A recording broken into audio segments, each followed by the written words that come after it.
you're feeling burnt out, overwhelmed, and like you've completely lost yourself in the never-ending demands of your life, this video is for you. In over a year here, I've never shared this before, but today I'm going to tell you exactly how I healed my feminine energy and transformed my life from feeling like one giant to-do list to actually feeling peaceful and joyful and aligned with who I really am and the life that I want to live. And I promise by the end of this video, you'll understand not only what wounded feminine energy looks like, but exactly how to heal it, even if you feel like you have zero time or space to do so, because trust me, I get that, and I'm so excited to prove you wrong. And I'm going to give you some specific actionable homework at the end that you can start implementing today to begin shifting out of that exhausting masculine energy and into your natural feminine flow. But before we dig in, I've got a totally free resource for you. It's my Effortless Feminine Energy 10 Micro Habits for Softness and Ease in 5 minutes or less cheat sheet. That's 10 super easy ways to bring more feminine energy into your day and your life, even if you're feeling crazy busy. The link is in the description box below. It's totally free, and honestly, it's awesome, so grab it now before you forget. Hi, and welcome. I teach high-achieving women just like you how to live the life of feminine softness and ease that you so desperately crave, despite all the masculine demands in your life. Now, I hope it's okay with you that I quickly first share my personal story. Almost 5 years ago, I accidentally became the breadwinner of my family when I had my 2 babies back to back, which I know sounds crazy. How did I become the primary breadwinner of my family when I had my 2 babies?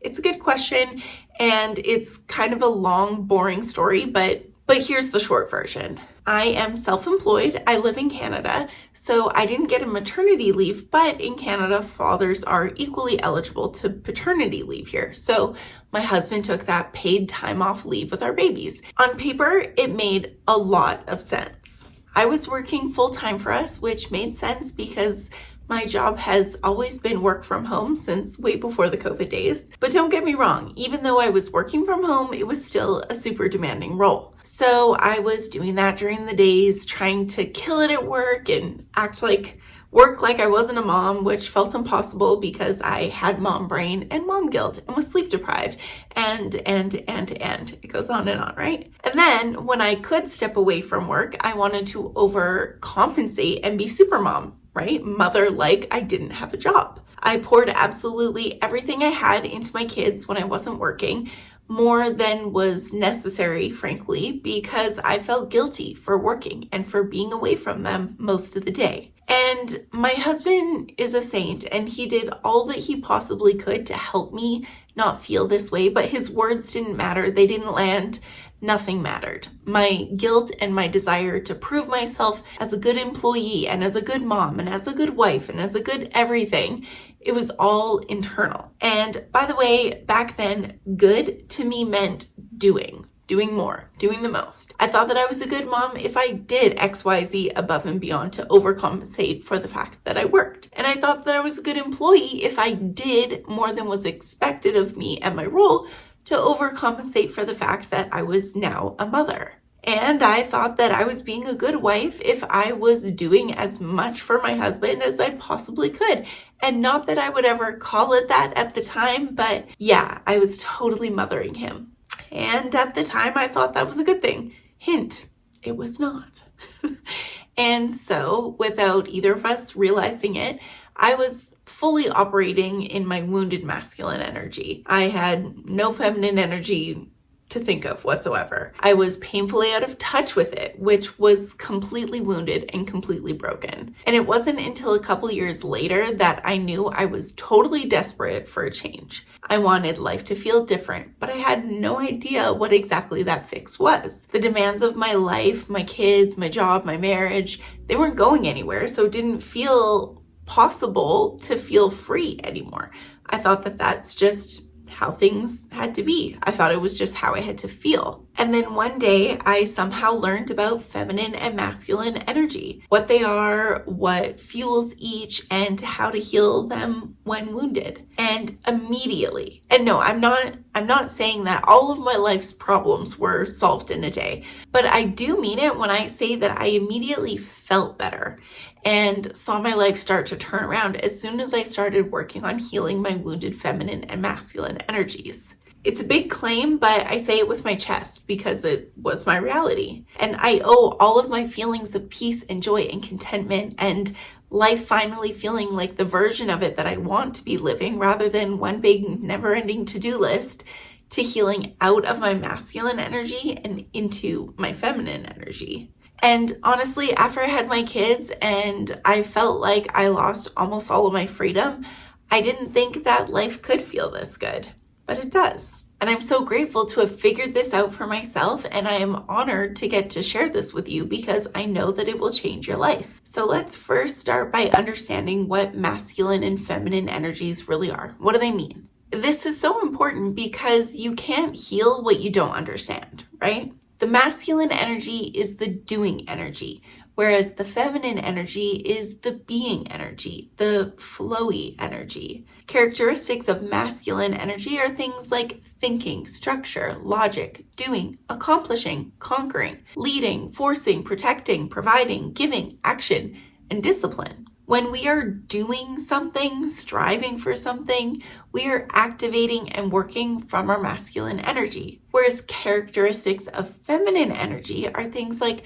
softness, simply being, surrendering, nurturing, feeling, being in tune with your intuition, sensuality, transparency, openness, ease, vulnerability, receiving, and peace. When we are simply being in flow and enjoying something, we are activating our feminine energy. And the goal is not to be 100% in your feminine energy 100% of the time. First of all, that's not possible, right? Because we have jobs and kids to take care of, which, by the way, despite the fact that being a mother is the most biologically natural thing for females, the actual act of pouring into your children is incredibly masculine. At least as far as the energy, because caring for kids requires so much doing and so much giving of yourself. So it is very masculine. But back to what I was saying. We don't need to be 100% in our feminine energy all of the time. That's not the goal. And it's also probably not even the version of your life that you want to live, because masculine energy is not all bad. But it's the imbalance between the two energies that becomes the problem. For most women, a balance of being in your feminine energy like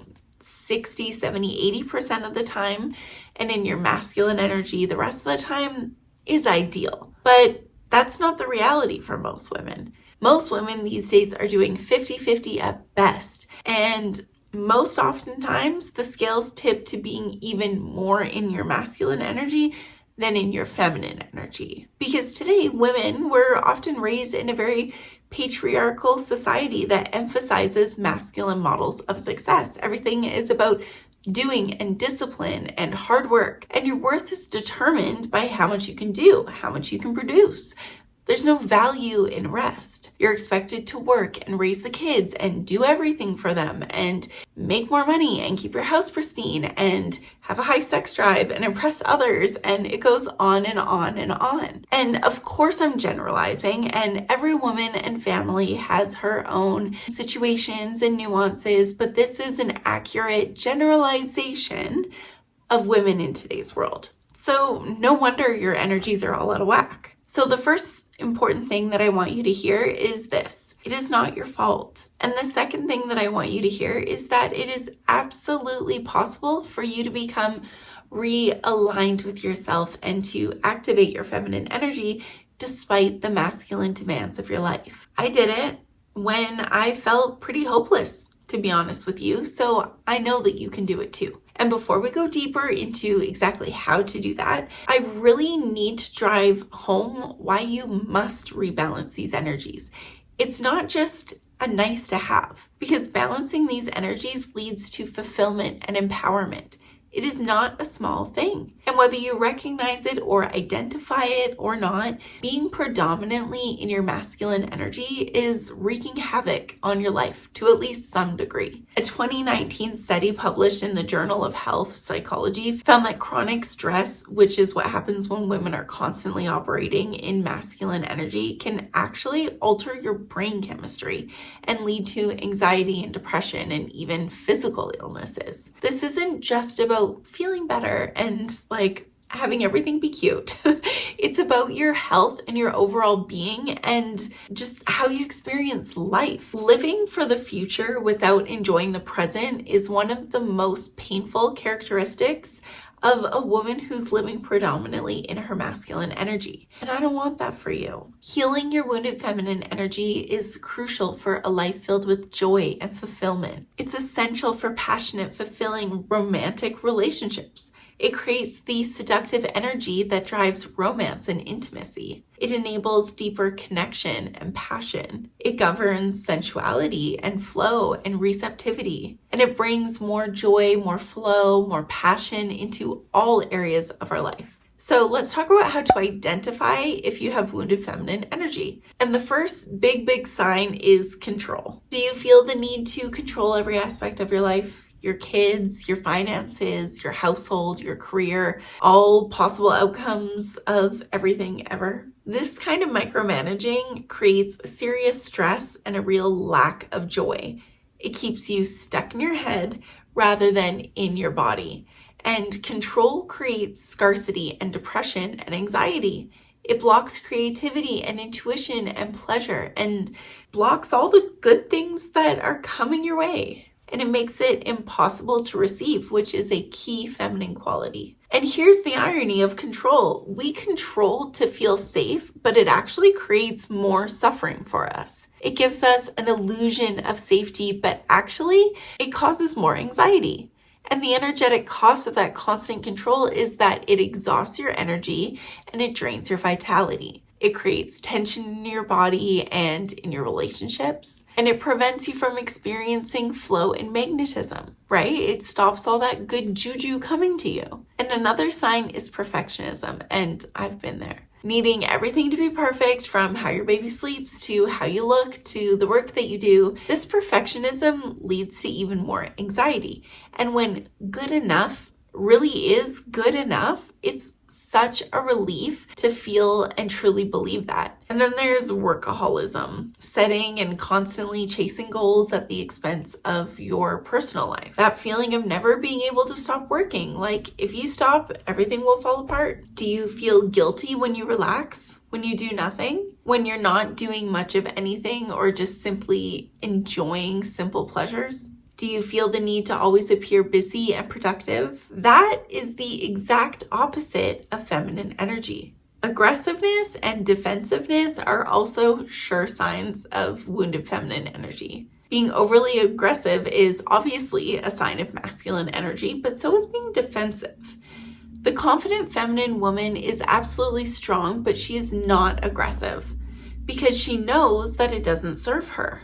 She knows that it's not worth the drain of her energy.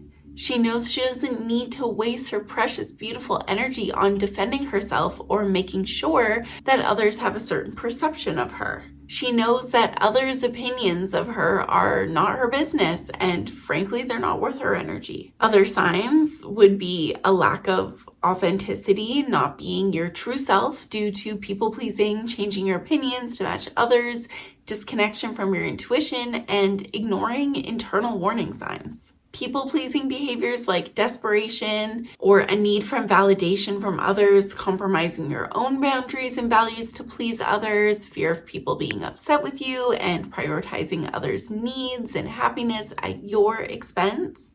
These are all signs of wounded feminine energy. And finally, low self-esteem and low self-worth. Self-doubt and feelings of unworthiness are indicators that your feminine energy needs real healing. So now let's talk about how to heal out of your wounded masculine energy and into your beautiful soft feminine energy. The first step, as with most things in life, is awareness. It's you being here. So take some time to reflect on when you're in your masculine energy and how that feels. Identify the areas of your life where you feel the need to be in control or where you find yourself being aggressive or defensive. Then you need to connect with the feminine. You need to get out of your head and into your body. Activities that help with this are walking, especially outside in nature, actually feeling your emotions, meditating, and engaging with your senses. Things like listening to music or making aromatic teas or taking baths or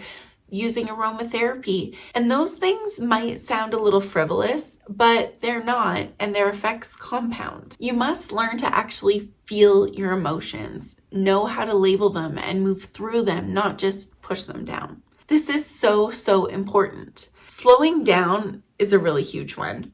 Reduce the number of tasks that you have to do and the obligations that you have. Take up yoga and focus on your breath. Stop multitasking.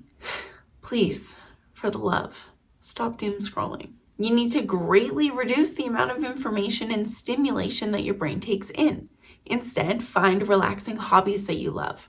Protect your peace at all costs. You've got to learn to be okay asking for and accepting support, whether that's hiring help wherever you can or leaning on people who love you and who want to help you. Embrace chivalry because it's not dead, and I would dare to say that it's women in their masculine energy who have done the most to hurt and to suppress chivalry. Hot take, I know, but I said what I said. And the good news about being part of the problem is that you can be part of the solution. And hold tight because I'm about to expand on this a little bit in a second. Being an independent woman who never accepts help only hurts you and your own energy. Accepting and embracing help doesn't make you weak. In fact, doing so will actually lead to a more balanced feminine energy level. And if you have a masculine partner, here's the kicker. They need this shift just as much as you do because they feed their masculine energy, which is what we want, by giving and providing and serving. So the more that you let him and even ask him to, the better off both of your energies will be. You'll literally both be happier when you start asking for more help. We call that polarity, and it's a beautiful, beautiful thing. Learn how to graciously accept compliments. So many women are terrible at this. Stop doing that thing where you say, oh, thanks, but no more. Just thank you so much. The end. Take action from a place of self-love. Like I said before, we're not aiming to be in our feminine energy 100% of the time. We still need to do things. We still need to live life and make things happen. And we live in reality where making our dreams come true often means putting in some work, some doing, applying some masculine energy. So we still need to operate in our masculine energy sometimes. But the point is that we need to make a shift from toxic discipline and hustle culture to doing things from a place of self-care and self-love. Move from proving your self-worth to loving yourself just for your own benefit. And the thing is, the best long-lasting results come from actions that are rooted in self-love. That goes for anything. Taking steps in life motivated by self-love rather than external validation will always take you so much further, both in the sense of actually getting results, but more importantly, when you do that, you're ensuring that you're pursuing something that you actually want to be putting your beautiful, precious energy into. Something that fires you up and is meaningful to you. And that cannot be underestimated. Set healthy boundaries and don't overgive to those who deserve it or even to those who maybe absolutely do deserve it, but you simply don't have the capacity for. Be selective with your time and your energy. Respect your self-worth enough to compromise on your boundaries. Your self-worth is not tied to career success and financial status or how much you can do or produce or how clean your house is or how good you are at doing any variety of things. Your true value as a woman lies far beyond those kinds of successes. It goes far beyond what you can do or how good you are doing it. You simply existing in alignment is enough and a gift to the world and the people around you. And a lot of this comes down to being able to surrender and to be in flow and to let life unfold naturally. Let go of what needs to be set free and accept what is. Stop forcing things so hard. Trying to make things fit unnaturally will always have a negative impact on your life, and you'll feel it. If something feels wrong, it is. Trust your gut. Learn how to actually hear your intuition. Pay attention to it and take aligned action on it. Your intuition is the voice of your feminine energy. Listening to your intuition is key to becoming aligned with your feminine energy. And I know that if I asked you right now to think back to a time when you ignored your gut feeling right now, you could not only do so and recall that time vividly, but you would also recall the consequences that came from ignoring that gut feeling. So trust and act on your intuitive feelings. Your aspirations come from divine inspiration and require a very fine balance of feminine receiving and masculine action. Other specific practices that help heal your feminine energy include things that you're probably not going to want to hear, because they're probably the things that you already know, but have maybe been ignoring and putting on the back burner. Things like getting enough sleep, eating nutritiously, moving your body and treating it as the temple that it is. Choose foods that energize you rather than deplete you. Focus on whole, close to natural, single ingredient foods over processed options. Gentle exercise like yoga or dancing, Pilates, or walking outside are very aligned with activating that beautiful feminine energy. And make sure that your exercise comes from a place of self-love rather than self-hatred. Put effort into your appearance and your self-care. Heal your nervous system through journaling, meditation, and walking without headphones. Just you and your thoughts connecting with your environment. Romanticize everyday moments by lighting candles or using nice dishes and linens. Adding more soft lighting to your home rather than the jarring overhead lights. Adding beauty to mundane tasks. Having some flowers in the house. Reconnect with your creative expression in your work or your hobbies. Incorporate playfulness through games, beach time, or baking. And make sure to distinguish healthy playfulness from immaturity. Now, to really embody your healed self, I want you to envision your most healed, divine, feminine version of yourself and start making choices as if you were already her. Begin with small habits like making healthier food choices or letting your man fully plan date night or choosing to spend an hour journaling instead of doom scrolling before bed. When you do get triggered, ask yourself, how would my healed feminine self respond? Because remember, you are the director of your life story. And embrace discomfort because change should feel uncomfortable. This is new territory for you. But become self-aware of your behaviors and your energy. And in your relationship, practice leaning back instead of controlling or mothering your partner. Create space for him to step up into his masculine energy. And the more that you lean back and lean into your feminine energy, the more that he will be forced to compensate by stepping up more into his masculine energy. So that's a lot to take in, right?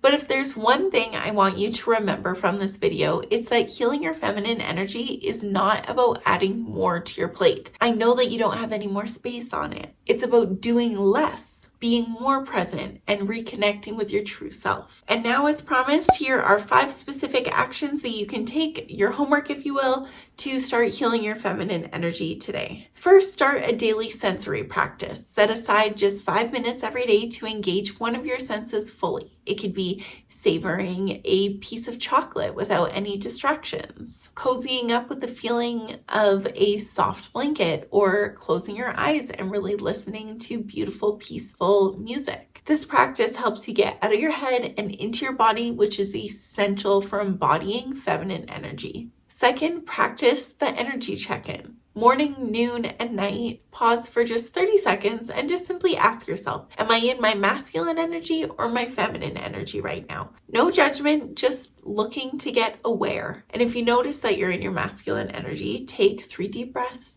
and soften your body intentionally. And third, try a surrender experiment for 1 week. Just choose one area of your life where you typically over control things, and for 7 days, intentionally surrender control. This might be letting your partner handle bedtime routines without your input, or not micromanaging a work project. Notice how it feels to let go. Fourth, create a feminine sanctuary somewhere in your home. It doesn't have to be an entire room.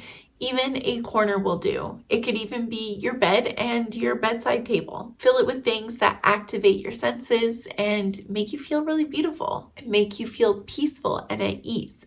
Think soft textures, beautiful scents, and objects that bring you joy, and spend at least 10 minutes there every day. And fifth, start a receiving practice. For the next week, whenever someone offers you something, whether it's help, a compliment or a gift, simply say thank you and fully receive it. No deflecting, no reciprocating immediately, no diminishing yourself, just receive. And these practices might seem really simple, but they're incredibly powerful when they're done consistently. They will begin the process of healing your feminine energy and creating more balance in your life. And remember, this journey is about progress, not perfection.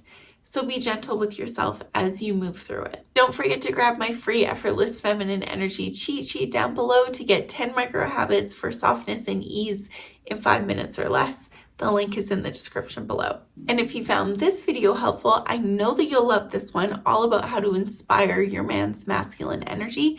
So that way that can help to heal you even further into your own feminine energy. And I hope that you'll subscribe so I can see you next time. Until then, stay aligned.